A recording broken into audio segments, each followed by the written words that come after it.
बातें ये कभी ना तू भूलना, कोई तेरे खातिर है जी रहा। जाए तू कहीं भी ये सोचना, कोई तेरे खातिर है जी रहा। So hello dear student, welcome your learning platform science lovers YouTube channel. तो कैसे हैं आप लोग? उम्मीद है आप काफ़ी अच्छे होंगे और अपने लाइफ में बिंदास एंजॉय कर रहे होंगे। तो आइए आज हम लोग पढ़ेंगे मोल कंसेप्ट में नेक्स्ट टॉपिक को हम लोग आज डिस्कस करेंगे, जो हम लोग को पढ़ना है साइसोमेट्री। ठीक है, साइसोमेट्री पढ़ेंगे हम लोग। और इसके पहले हम लोग वेपर डेंसिटी को डिस्कस कर चुके हैं और उस पर बहुत सारे हम लोग न्यूमेरिकल्स को कर चुके हैं। ठीक है, तो अगर आप पीछे वाले लेक्चर को नहीं देखे हैं तो पिछले वाले लेक्चर को भी देख लेंगे ताकि आपको ज़्यादा समझ में आएगा। ठीक है, ऐसे पीछे बहुत सारे लेक्चर्स हो चुके हैं, तो अगर आप डायरेक्ट साइसोमेट्री को पढ़ेंगे तो आपको हो सकता है कि समझ में नहीं आए। तो आप पहले पिछले वाले लेक्चर को देखेंगे, उसके बाद इस लेक्चर को देखेंगे। ठीक है, देखिए अगर बात हम लोग साइसोमेट्री की करेंगे तो ये मोल कंसेप्ट का सबसे मोस्ट इंपॉर्टेंट टॉपिक है, जो कि आपके जेई और नीट के एग्जाम में, मतलब कंपटीशन के एग्जाम में लगभग मतलब बहुत ज़्यादा इंपॉर्टेंट है। लगभग इसका 99% चांस है कि अगर कहीं से क्वेश्चन आएगा ना अगर मोल कंसेप्ट में, तो 99% चांस है कि आपको साइसोमेट्री से ही पूछेगा। ठीक है, तो इसलिए ये बहुत ही इंपॉर्टेंट टॉपिक है, इसको हम लोग बहुत ही मज़ेदार तरीके से पढ़ेंगे हम लोग। ठीक है, तो आइए अब हम लोग देखते हैं साइसोमेट्री को। देखिए साइसोमेट्री ऑफ केमिकल रिएक्शंस। ठीक है, देखिए साइसोमेट्री क्या होता है। देखिए साइसोमेट्री होता है, देखिए हम लोग मतलब किसी भी बैलेंस्ड केमिकल रिएक्शंस का ना हम लोग क्वांटिटेटिव अध्ययन करते हैं, स्टडी करते हैं। देखिए क्या बोल रहा है, quantitative study of balance chemical reactions, मतलब बैलेंस केमिकल बैलेंस। देखिए यहाँ पे इस चीज को हम लोग नोटिस करेंगे, बैलेंस्ड केमिकल रिएक्शंस, मतलब बैलेंस्ड केमिकल रिएक्शंस के हम लोग क्वांटिटेटिव स्टडी करते हैं। मतलब क्वांटिटेटिव मतलब क्या, संख्यात्मक अध्ययन उसका करते हैं हम लोग। ठीक है, बैलेंस्ड केमिकल रिएक्शंस का हम लोग क्या करते हैं, क्वांटिटेटिव स्टडी करते हैं। ठीक है, क्वांटिटेटिव स्टडी करते हैं। अब देखिए अब इसमें हम लोग आगे समझते हैं इसका मतलब क्या होता है, बैलेंस्ड केमिकल रिएक्शंस का मतलब क्या होता है। मतलब अगर आप इक्वेशंस बैलेंस्ड नहीं है तो आपको बैलेंस करना पड़ेगा। ठीक है, लेकिन आपको साइसोमेट्री में जो भी आपको इक्वेशंस मिलेगा ना क्वेश्चंस में, वो एक्चुअली बैलेंस केमिकल रिएक्शंस ही देगा। ठीक है, आपको अनबैलेंस नहीं देगा, या तो वो देगा ही नहीं, मतलब देगा तो बैलेंस देगा, तो नहीं देगा तो अगर नहीं देगा तो वो आपको इक्वेशन अपने से लिखना पड़ेगा। तो आप तो बोलेंगे कि सर हमको तो इक्वेशन लिखने नहीं आता है।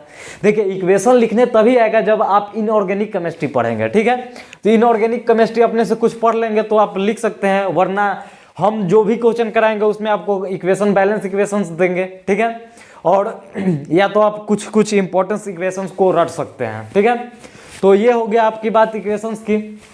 तो आइए अब हम लोग समझते हैं साइसोमेट्री में। देखिए मान लीजिए, देखिए साइसोमेट्री क्या होता है इसको हम लोग समझते हैं। देखिए साइसोमेट्री मान लीजिए ये क्या है, थोड़ा छोट छोट लिखते हैं।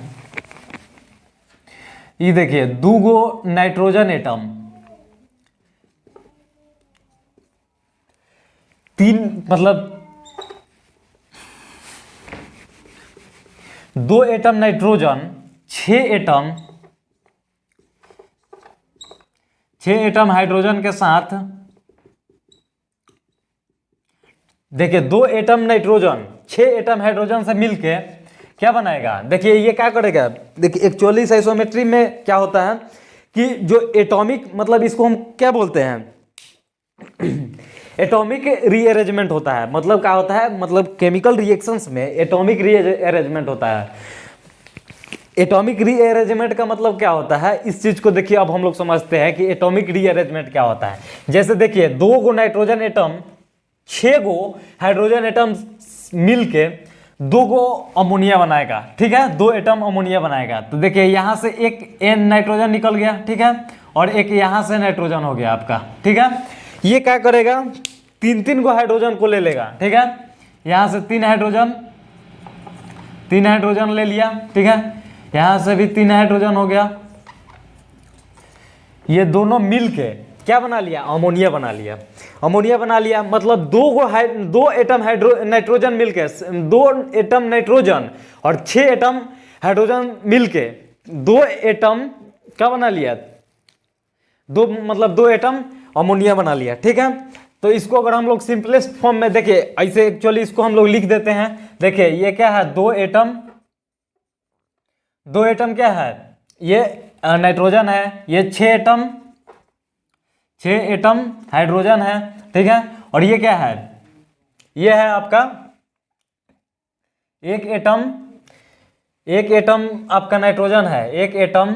देखिए यहाँ छोट छोट लिखे हैं हम लोग, एक एटम नाइट्रोजन प्लस में 3 एटम हाइड्रोजन है, 3 एटम हाइड्रोजन हो गया। सेम उसी प्रकार से इसमें भी हो जाएगा, एक एटम नाइट्रोजन और 3 एटम हाइड्रोजन हो जाएगा। ठीक है, तो ये तो हो गया हम लोग, ये इसका हम लोग बात कर लिया। अगर इसका हम लोग जनरल फॉर्मूला अगर लिखेंगे, जनरल इक्वेशंस लिखेंगे हम लोग, तो इसके जनरल इक्वेशंस क्या हो जाएगा, यहाँ से जनरल इक्वेशन लिखेंगे तो ये हो जाएगा N2 नाइट्रोजन मोलिक्यूल हो जाएगा, फिर से 3H2 हो जाएगा। ठीक है, देखिए इसको हम लोग 6 गो हाइड्रोजन है तो इसको H2, और मतलब ये तो मोलिक्यूल हो गया आपका H2, और 3 से गुना करेंगे तो 6 गो एटम हो गया आपका।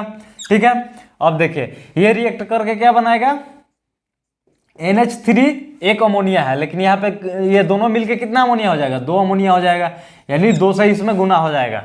ठीक है, तो 3 गो 3 6 गो हाइड्रोजन यहाँ पे हो गया, 3 दूना 6, और 2 गो नाइट्रोजन हो गया, 2 से गुना हो गया। तो यहाँ तक आई होप ये तो हम लोग केमिकल रिएक्शंस को लिख लिए। जैसे कि देखिए केमिकल रिएक्शन लिखने के बाद अब देखिए हम लोग समझते हैं। देखिए ये नाइट्रोजन हाइड्रोजन से अभिक्रिया कर रही है, नाइट्रोजन हाइड्रोजन से रिएक्शन करके अमोनिया बना रही है। ठीक है, अमोनिया बना रही है, नाइट्रोजन हाइड्रोजन से रिएक्शन करके अमोनिया बना रही है। तो सवाल ये है कि ये 2 और 3 कहाँ से आई, 2 और 3 कहाँ से आया। जब नाइट्रोजन हम हाइड्रोजन से रिएक्शन करके अमोनिया बनाई तो ये 2 और 3 कहाँ से आई। ठीक है, इसको हम लोग समझते हैं। इसको देखिए हम लोग कैसे समझते हैं। देखिए इसके लिए एक लॉ है, ठीक है, जिसको हम लोग को जानना है कि इसके लिए देखिए क्या है, दुनिया का कोई भी केमिकल रिएक्शन होता है ना, जो कोई भी दुनिया का कोई केमिकल रिएक्शन होता है वो लॉ ऑफ एटॉमिक कंजर्वेशन को फॉलो करता है। ठीक है, वो लॉ ऑफ एटॉमिक कंजर्वेशन को फॉलो करता है। जैसे देखिए ये लिखा हुआ है, every chemical reaction follows the law of atomic conservation. देखिए एटॉमिक कंजर्वेशन कहने का मतलब क्या है कि केमिकल रिएक्शन होने से पहले नंबर ऑफ एटम्स और रिएक्शन होने के बाद नंबर ऑफ एटम्स क्या होना चाहिए, सेम होना चाहिए, यानी एटम्स कंजर्व होना चाहिए। ठीक है, इसको अगर सिंपल भाषा में समझेंगे तो एटॉमिक जो कंजर्वेशन है वो डायरेक्टली प्रोपोर्शनल टू क्या है, कंजर्वेशन ऑफ महंगाई। जैसे आप महंगाई को देखेंगे कि जब हम लोग छोटे छोटे थे तो उस टाइम महंगाई, समोसा देखिए उस टाइम जब हम लोग छोटे छोटे थे तो उस टाइम समोसा क्या आता था, 1 रुपये आता था। लेकिन उस टाइम फोन कॉल पे बात करना काफी महंगा था, 10 रुपये मिनट बात होता था, 5 रुपये मिनट बात होता था। और हमारे समय जब हम देखे तो उस टाइम 1 रुपये वाला सिक्का डाल के बात होता था, तो 1 मिनट बात होता था उसमें। ठीक है, तो 1 मिनट बात होता था उसमें 1 रुपए में। अब देखेंगे तो वही चीज अब उल्टा हो गया, अब 10 रुपए का समोसा आता है और 1 रुपए मतलब फोन कॉल्स लगभग तो समझिए तो 25 पैसे या समझिए तो फ्री ही हो गया है। मतलब फोन कॉल्स क्या हो गया, सस्ता हो गया है। तो यानी क्या है, महंगाई कंजर्व है ना। तो महंगाई मतलब अभी फिलहाल मोदी जी आके कुछ गड़बड़ हो गया है, मोदी जी के आने के टाइम, ठीक है, नहीं तो फिलहाल महंगाई क्या थी, कंजर्व थी, इधर से इधर हो गई थी। ठीक है, तो आइए अब देखिए हम लोग ज़्यादा राजनीतिक नहीं होंगे, आपको समझाने के लिए कुछ बोले हैं। ठीक है, ज़्यादा पॉलिटिक्स में नहीं जाते हैं हम लोग। ठीक है, हम लोग स्टूडेंट हैं। अब देखिए ये तो हो गया एटॉमिक कंजर्वेशन। दुनिया का कोई भी केमिकल रिएक्शन होता है वो एटॉमिक कंजर्वेशन लॉ को फॉलो करता है। ठीक है, अब देखिए जब एटॉमिक कंजर्वेशन को फॉलो कर रहा है, एटॉमिक कंजर्व है, नंबर ऑफ एटम्स कंजर्व है, तो उसका मास भी कंजर्व होना चाहिए। ठीक है, तो आइए अब हम लोग देखते हैं इसको। ठीक है, जैसे में हम लोग एक केमिकल रिएक्शंस को लेते हैं, जैसे इसी केमिकल रिएक्शन को ले लेते हैं। यहाँ पे हम लोग बात करेंगे N2 + 3H2 मिलके 2NH3 यानी अमोनिया बना रही है। 2NH3 क्या बना रही है, अमोनिया बना रही है। ठीक है, अमोनिया बना रही है, इतना तो है, समझे हम लोग। अब देखिए यहाँ पे जब देखेंगे कि 2 गो यहाँ पे नाइट्रोजन है, यहाँ भी 2 नाइट्रोजन है, यहाँ पे 6 गो हाइड्रोजन है, 6 हाइड्रोजन है, यानी एटॉमिक एटम्स जो है, नंबर ऑफ एटम क्या है, कंजर्व है। ठीक है, जब नंबर ऑफ एटम कंजर्व है तो इसका, जब नंबर ऑफ एटम्स नहीं बदला तो इसका मास भी नहीं बदलना चाहिए। ठीक है, तो अब देखें तो 1 ग्राम नाइट्रोजन 3 ग्राम हाइड्रोजन मिलकर 2 ग्राम अमोनिया बना रहा है। ठीक है, ऐसा होना चाहिए, लेकिन ऐसा देखेंगे तो यहाँ पे मास तो कंजर्व ही नहीं है। यहाँ पे 3 और 1 4 ग्राम मास इधर हो गया और प्रोडक्ट में आपको 2 ही ग्राम मिल रहा है, तो यहाँ पे मास कंजर्व नहीं है।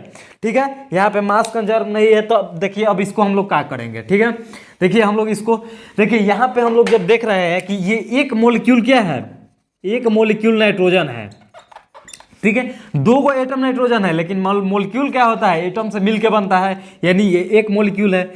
अब देखिए, अब यहाँ पे 3 गुना 6 गो हाइड्रोजन है, एटम 6 गो है, लेकिन मोलिक्यूल कितना है, 3 है। 3 मोलिक्यूल का है, हाइड्रोजन है। ये देखिए, एक मोलिक्यूल नाइट्रोजन 3 मोलिक्यूल हाइड्रोजन से रिएक्शन करके कितना बना रहा है, 2 मोलिक्यूल अमोनिया बना रहा है, 2 मोलिक्यूल अमोनिया बना रहा है, 2 मोलिक्यूल अमोनिया बना रहा है। ठीक है, ये तो हो गई। अब देखिए, अब इसमें हम लोग क्या करेंगे, मल्टीप्लाई कर देंगे, किससे, Na से, एवोगाड्रो नंबर से मल्टीप्लाई कर देंगे। ठीक है, मल्टीप्लाई कर देंगे। तो हम लोग पीछे ही, बहुत ही पीछे क्लास में हम लोग पढ़ चुके हैं कि अगर हम लोग को मॉलिक्यूल से मोल निकालना रहेगा तो उसमें Na से गुना कर देते हैं, मतलब मल्टीप्लाई कर देते हैं Na से।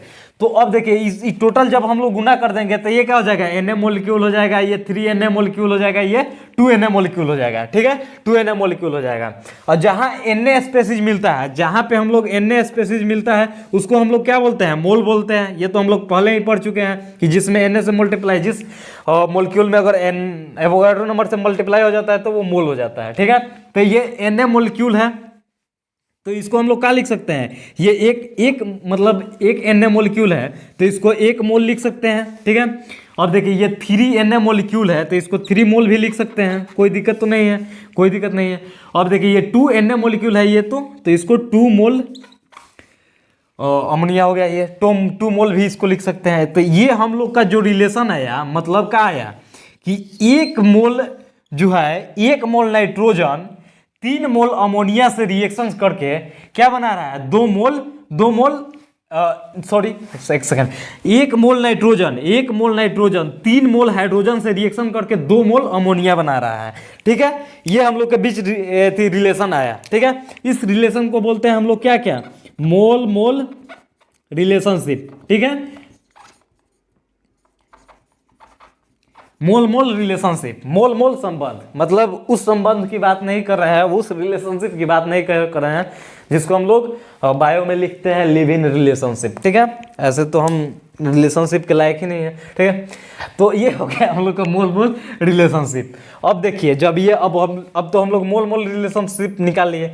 अब यहाँ से हम लोग मास के टर्म में जब निकालेंगे, मास के टर्म में देखेंगे, जब मोल, ये 1 मोल है, तो 1 मोल नाइट्रोजन का वेट कितना होता है, 1 मोल नाइट्रोजन का वेट कितना होता है, 28 ग्राम और 28 ग्राम। अब देखेंगे, यहाँ 3 मोल हाइड्रोजन है, 3 मोल हाइड्रोजन का वेट कितना हो गया, 3 दूना 6 ग्राम। अब देखिए, जब रिएक्शन हो गया, रिएक्शन होने के बाद देखेंगे तो 2 × 14 14 होता है नाइट्रोजन का, हाइड्रोजन का कितना हो गया, 3 हो गया, 14 3 17 गुना 34। यानी अब देखेंगे तो यहाँ पे मास क्या है, कंजर्व है। ठीक है, मास यानी ये 28 अच्छे 34, मतलब रिएक्टेंट का कितना है, 34 है, तो प्रोडक्ट का भी 34 है, यानी रिएक्शन से पहले और रिएक्शन के बाद मास क्या है, कंजर्व है। ठीक है, मास कंजर्व है, तो ये क्या हो गया, मास कंजर्व है। तो इसको एक नया रिलेशन आ गया हम लोग के पास, इसको हम लोग बोलते हैं मास मास रिलेशनशिप। ठीक है, इसको क्या बोलते हैं, मास मास रिलेशनशिप। ठीक है, इसको मास मास रिलेशनशिप बोलते हैं। ठीक है, यहां तो हम लोग बात कर लिए मास मास रिलेशनशिप की। ठीक है, अब देखिए, अगला रिलेशन हम लोग समझते हैं। मास मास रिलेशनशिप के बाद हम लोग नेक्स्ट रिलेशन समझते हैं। देखिए, ये तो हम लोग का मास आ गया। ठीक है, मास आ गया। अब देखिए, यहां से जब हम लोग मोल निकाले हैं तो यहां से हम लोग वॉल्यूम वाला भी रिलेशन निकाल सकते हैं। ठीक है, जैसे में अगर वॉल्यूम देखिए, जैसे यहाँ पे गैस की बात हो रही है, तो जैसे हम देखिए, मोल ऑफ गैस के लिए हम लोग क्या फॉर्मूला है, मोल ऑफ गैस निकालने के लिए फॉर्मूला क्या था, वॉल्यूम एट STP अपॉन 22.4। ठीक है, 22.4 होता है। ठीक है, तो हम लोग ये जो गैस है इसका तो हम लोग मोल निकाल लिए है। अब इसको हम लोग वॉल्यूम निकालना होगा। अगर वॉल्यूम निकालना होगा तो मोल में अगर 22.4 से गुना कर देंगे तो हम लोग को वॉल्यूम निकल जाएगा। ठीक है, वॉल्यूम निकल जाएगा, यानी मोल इनटू इतना हो गया। ठीक है, तो अब देखेंगे, ये जो 22.4 है ये क्या है, कांस्टेंट है। इसको हम लोग ऐसे यूनिटरी मेथड से भी निकाल सकते हैं हम लोग, ठीक है। ये जो अब देखिए हम लोग यूनिटरी मेथड से नहीं निकालेंगे, क्योंकि हम लोग को जो जेई और नीट में क्वेश्चन पूछेगा वो काफ़ी टाइम किलिंग तो नहीं पूछना, मतलब आपको टाइम ज़्यादा नहीं मिलेगा उसके लिए। तो ये जो 22.4 है, ये जो 22.4 है, ये क्या है, कांस्टेंट है, कांस्टेंट टर्म है, यानी क्या है, मोल जो है वो डायरेक्टली प्रोपोर्शनल टू हम लोग वॉल्यूम लिख सकते हैं, एकदम लिख सकते हैं हम लोग, क्योंकि ये जब नीचे वाला कांस्टेंट होता है, जैसे आप लिखेंगे अगर z बराबर x अपॉन वाई लिखेंगे, तो अगर y वाला कांस्टेंट है तो z is directly proportional to x होता है, ये तो हम लोग पहले भी जानते थे, ठीक है, बच्चे में ही जानते हैं हम लोग ये सब चीजें। तो यहां से हम लोग देखेंगे तो यहां से हम लोग को क्या मिलेगा, mole is directly proportional to volume, mole is directly proportional to volume होता है, यहां पे हम लिख देते हैं mole is directly proportional to volume, ठीक है, mole is directly proportional to volume होता है। अब इसी रिलेशन को यूज कर लेंगे हम लोग और यहाँ पे देखेंगे, और यहाँ पे हम लोग लिखेंगे, देखिए क्या लिखते हैं, ठीक है, देखिए इसमें टोटल देखिए ये 1 मोल है, मोल को किससे हम लोग, ये मोल की बात कर रही है, जैसे मोल जो है उसको हम लोग देखिए मोल ऑफ गैस यहाँ पे लिख ही देते हैं, मोल ऑफ गैस जो है, मोल ऑफ गैस बराबर होता है क्या, वॉल्यूम एट STP बाई 22.4। देखिए ध्यान से नोट डाउन कीजिएगा, चूंकि थोड़ा सा मेरे पास जगह का अभाव है इसलिए हम इधर उधर लिख दे रहे हैं, ठीक है। मोल ऑफ गैस बराबर कितना होता है 22.4। देखिए यहाँ से वॉल्यूम निकालेंगे हम लोग तो क्या निकलेगा, यहाँ से वॉल्यूम एट STP निकालेंगे तो 22.4 इंटू मोल ऑफ गैस निकल जाएगा। तो यहाँ से देखिए मोल ऑफ गैस कितना है 1 है, और वॉल्यूम कितना है 22.4 है, और इसका कितना है 3 मोल है, इसमें भी 22.4 लीटर होगा, और यहाँ से कितना है 2 मोल, यहाँ भी 22.4 ही होगा। अब यहाँ से ये 22.4 यहाँ से कॉमन लेके काट देंगे। देखिए कॉमन कैसे, जैसे कि आप काफ़ी समझदार हैं, यहाँ से देखिए यहाँ से 22.4 लेके और इधर से कट कर देंगे। अब देखिए यहाँ से कट कर दिए तो ये जो हम लोग को वॉल्यूम निकला, ये तो लीटर में निकला हम लोग को, तो यानी ये क्या हो जाएगा, ये 1 लीटर हो जाएगा। 1 litre nitrogen, 1 litre nitrogen 3 litre hydrogen से रिएक्शन करके क्या बना रहा है, 2 लीटर अमोनिया बना रहा है, ठीक है, 2 लीटर अमोनिया बना रहा है। 1 लीटर नाइट्रोजन 3 लीटर हाइड्रोजन से रिएक्शन करके 2 लीटर क्या बना रहा है, अमोनिया बना रहा है। इसको हम लोग क्या बोलेंगे, volume volume relationship, volume volume relationship, इसको हम लोग वॉल्यूम वॉल्यूम रिलेशनशिप पढ़ लिए। देखिए ये 3 हम लोग रिलेशनशिप पढ़े, अब इसका मतलब क्या है इस चीज को हम लोग समझते हैं।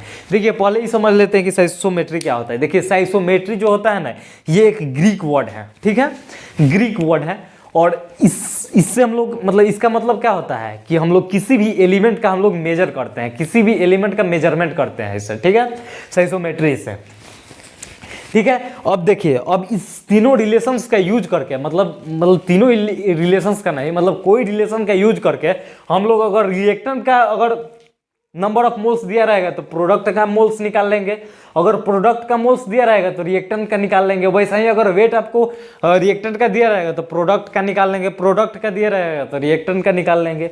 सेम वैसे ही अगर वॉल्यूम में दिया रहेगा इतना मतलब प्रोडक्ट का तो रिएक्टेंट का निकाल लेंगे। सेम उसी चीज़ है। तो साइसोमेट्री का मतलब आई होप समझे होंगे। अब देखिए अब हम लोग कुछ बातें कर लेते हैं। जैसे हम लोग लिखे हैं mole is directly proportional to volume, ये ऊपर आपको लिखा हुआ है गैस के लिए, ठीक है।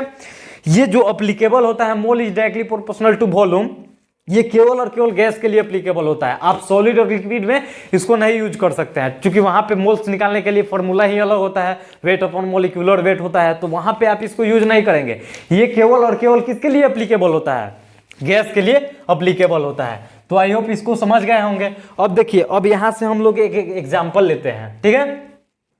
एग्जाम्पल लेंगे, जैसे मैं 2CO आएगा, देखिए दो मॉलिक्यूल कार्बन मोनोऑक्साइड है, एक मॉलिक्यूल O2 से रिएक्शन करके दो मोल क्या बना रहा है, CO2 बना रहा है। देखिए 2 मोल CO मतलब कार्बन मोनोऑक्साइड एक मोल ऑक्सीजन से रिएक्शन करके क्या बना रहा है, 2 मॉलिक्यूल कार्बन डाइऑक्साइड बना रहा है, 2 मोल कार्बन डाइऑक्साइड बना रहा है।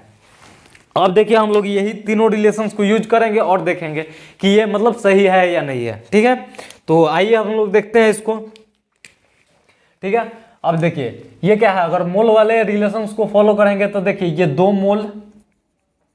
2 मोल कार्बन मोनोऑक्साइड है, ये एक मोल ऑक्सीजन से रिएक्शन करके, 1 मोल ऑक्सीजन से रिएक्शन करके क्या बना रहा है, 2 मोल CO2 बना रहा है। ठीक है, 2 मोल CO2 बना रहा है, 2 मोल। पहले तो इसको ई चेक करेंगे कि यहाँ पे देखिए कार्बन कितना है, 2 है, तो यहाँ भी कार्बन कितना है, 2 है। ऑक्सीजन यहाँ पे 2 दूना 4 गो है, तो ऑक्सीजन यहाँ पे कितना है, 2 गो यहाँ पे है और 2 गो यहाँ पे है, 4 गो है, यानी बैलेंस केमिकल रिएक्शन है। तो आप लोग मोल मोल रिलेशनशिप को देख रहे हैं कि ये भी फॉलो कर रहे हैं। ठीक है, तो ये हो गया आपका। अब देखिए, अब यहाँ से हम लोग चेक करेंगे कि अब देखिए इसको वॉल्यूम में देखेंगे हम लोग। ठीक है, और देखिए नंबर ऑफ जब एटम सेम है तो इसका मास भी सेम होगा। ठीक है, तो मास जब मोल यहाँ पे सेम है तो यहाँ से मोल से हम लोग मास निकाल लेंगे। तो ये तो हम लोग अभी यहाँ से एक बार वॉल्यूम में चेक कर लेंगे। ठीक है, तो ये जो 2 लीटर वॉल्यूम है, ये 1 लीटर ऑक्सीजन से, देखिए 2 litre carbon monoxide 1 litre oxygen से रिएक्शन करके 2 मोल मतलब 2 लीटर क्या बना रहा है, CO2 बना रहा है यहाँ पे। ठीक है, तो ये रिलेशन भी अप्लीकेबल है इसमें, यानी ये सही हो गया। अब देखिए ये तो केवल गैस था, ये अप्लीकेबल हो गया। अब देखेंगे अब हम लोग सेकेंड इक्वेशन की बात करते हैं। ठीक है, देखिए सेकेंड इक्वेशन क्या है, देखिए CaCO3 रिएक्शंस करके CaO और CO2 में मतलब कन्वर्ट हो रहा है। ठीक है, रिएक्शन करके CaO कैल्शियम ऑक्साइड और कार्बन डाइऑक्साइड में बदल रहा है। ठीक है, तो आप देखेंगे यहाँ से हम लोग अगर मोल का रिलेशन देखेंगे तो 1 मोल CaCO3 जो है, 1 मोल CaCO3 ये क्या बना रहा है, 1 मोल CO बना रहा है और 1 मोल CO2 बना रहा है। ठीक है, और जब मोल दिया हुआ है तो हम लोग वॉल्यूम को ट्राई करेंगे। ठीक है, वॉल्यूम को टेस्ट करेंगे। अब देखिए वॉल्यूम को अगर हम लोग जाए थी देख रहे हैं तो वॉल्यूम की बात करेंगे हम लोग, तो देखिए 1 लीटर और CaCO3 टूट रहा है तो क्या बना रहा है, 1 लीटर और CO बना रहा है और 1 लीटर CO2 बना रहा है। ठीक है, 1 लीटर CO2।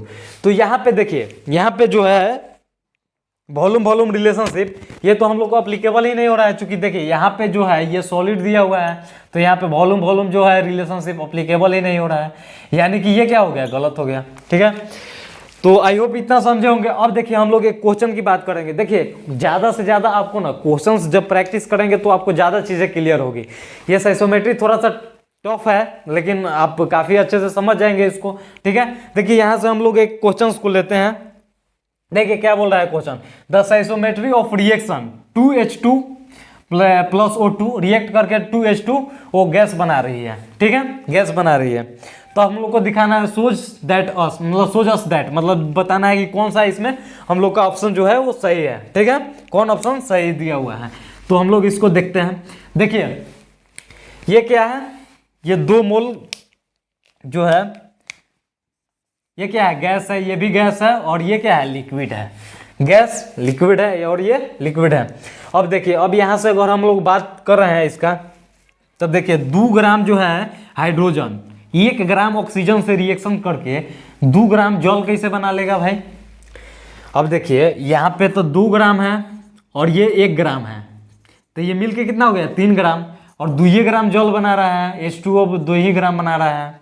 तो ये तो हो ही नहीं सकता है, क्योंकि यहाँ पे मास तो कंजर्व्ड ही नहीं है। जब मास कंजर्व नहीं है तो ये तो हो गया आपका गलत, मास नॉट कंजर्व्ड, इसको लिखेंगे मास नॉट कंजर्व्ड, यानी ये गलत हो गया। ठीक है, ये गलत हो गया। अब देखिए सेकंड ऑप्शन को जब देखेंगे हम लोग, तो ये सेकंड ऑप्शन देखिए क्या बोल रहा है, 2 लीटर हाइड्रोजन, मतलब 2 लीटर हाइड्रोजन रिएक्ट कर रहा है 1 लीटर ऑक्सीजन से। ठीक है, 2 लीटर हाइड्रोजन 1 लीटर ऑक्सीजन से रिएक्ट करके और क्या बना रहा है, 2 लीटर क्या बना रहा है आपका, 2 लीटर जल बना रहा है। क्या बना रहा है, 2 लीटर जल बना रहा है। 2 लीटर कितना बना रहा है, जल बना रहा है आपका, 2 लीटर जल बना रहा है। तो यहाँ से जब देखेंगे हम लोग 2 लीटर जल बना रहा है, तो यहाँ से जब लीटर में ही बात कर रहा है, तो लीटर में बात कर रहा है और यहाँ पे लिक्विड है, तो जब भी अगर लीटर की बात होगी तो ये देखिए mole is directly proportional to volume हो गया। जब भी वॉल्यूम का बात कर रहा है तो वॉल्यूम केवल और केवल किसके लिए, volume is directly proportional to mole किसके लिए अप्लीकेबल होता है, गैस के लिए अप्लीकेबल होता है। लेकिन यहाँ पे तो हम लोग को लिक्विड दिया हुआ है ना, ये 2H2 जो जल है वो तो लिक्विड है, तो ये अप्लीकेबल ही नहीं होगा, क्योंकि जो वॉल्यूम का रिलेशन है वो तो केवल और केवल किसके लिए होता है, गैस के लिए अप्लीकेबल होता है। तो ये भी गलती हो गया। अब देखेंगे ये क्या बोल रहा है, 2 मोल हाइड्रोजन है, 2 मोल हाइड्रोजन रिएक्ट कर रहा है 1 मोल ऑक्सीजन से, 1 मोल ऑक्सीजन से रिएक्ट करके क्या बना रहा है, 2 मोल H2O बना रहा है। ठीक है, तो ये हम लोग का सही हो जाएगा।